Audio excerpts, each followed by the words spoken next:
This is a Double Knot Media presentation of a sample from the future Lee Thomas novel, Bomb with a View, written by Tom Fugit. If this wasn't fiction, things might be different in the Middle East right now. June 6, 2002, somewhere in a Middle Eastern country with a nuclear weapons program.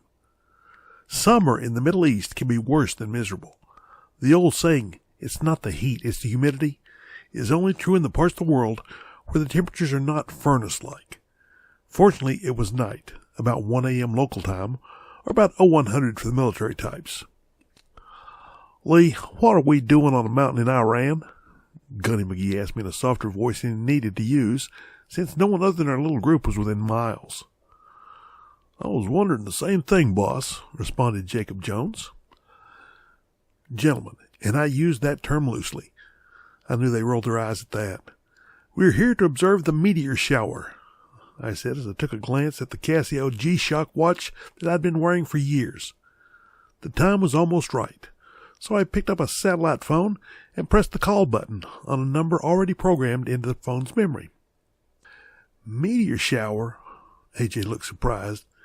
"But then you seldom insert onto a mountain in hostile territory to sky gaze."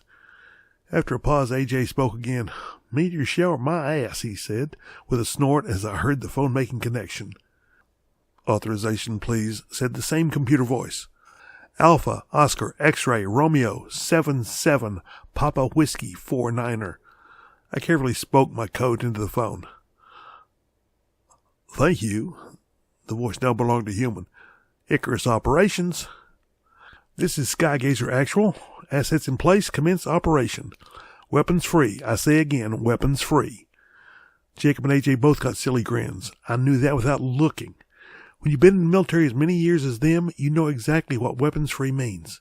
A fresh can of whoop-ass just been opened. "Icarus Operations here.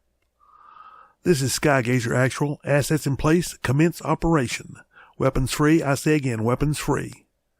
Jacob and AJ both got silly grins. I knew that without looking. When you've been in the military as many years as them, you know exactly what weapons free means. A fresh can of whip-ass has just been opened. "Release in 5 minutes, said the voice on the other end of the phone. "Roger that, release in 5 mics. The voice on the other end of the conversation told me to have a nice day, and then disconnected. I looked at my companions with a look that said, "Told you so." I said meteor shower. I never said it was a natural event. "Look that way." I pointed to the western sky, and a couple of minutes later a point of white-hot light appeared and began to turn into a streak. The light left a trail behind as the atmosphere tried to decelerate something large and fast-moving that gravity was accelerating. The glowing object got closer to the ground. "You might want to close your eyes or look away. This could get very bright." As an afterthought, I said, "and extremely loud." It did. The flash of the impact was a monstrous strobe that painted the sky and left an afterimage in our eyes. Then the shockwave washed over us, with a sound reverberating off of any object. "Was that a nuke?" "Sounded like one.